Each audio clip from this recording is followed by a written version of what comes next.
ঝড়ের মাস বৈশাখ। এই বৈশাখের মতোই রবি ঠাকুরের জন্ম।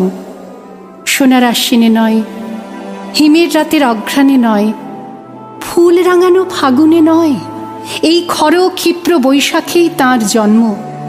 এই খ্যাপা বৈশাখের গৈরিক তিলক দিয়েই সাজানো তাঁর জন্মদিনের ললাট।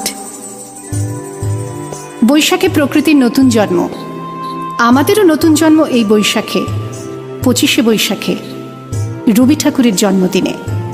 দেখতে হয় না ক্যালেন্ডার, জিজ্ঞেস করতে হয় না তারিখটা কবে। আগে থেকেই বুকের মধ্যে সাড়া ওঠে, 25শে বৈশাখ আসছে, রবি ঠাকুরের জন্মদিন। বছরে একটা দিনের জন্য তারা নতুন হয়ে যায়।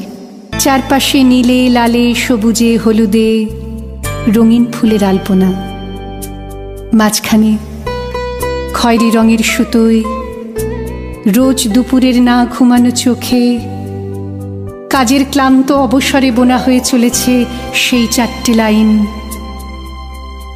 উদয়ের পথে শুনিকার বাণী, ভয় নাই ওরে ভয় নাই, নিঃশেষে প্রাণ যে করিবে দান, ক্ষয় নাই তার ক্ষয় নাই। শুধু কি সূচি কাজে? না, বিদেশকে চোখের সামনে দৃষ্টান্ত করে রাখার আন্তর্জাতিকতা রবি ঠাকুরের। আমাদের সংস্কৃতিকে মাটির কাছাকাছি এগিয়ে নিয়ে যাওয়ার সংকল্পে রবি ঠাকুর। আমাদের সভ্যতাকে দানবের হাত থেকে ছিনিয়ে নেওয়ার সংগ্রামে রবি ঠাকুর।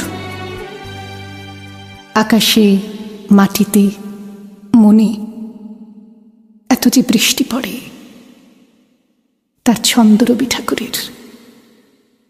এত যে ফুল ফোটে, তার গন্ধ রবি ঠাকুরের। তাই প্রতিদিনই তাঁর জন্ম, কোনো দিনই তাঁর মৃত্যু নেই।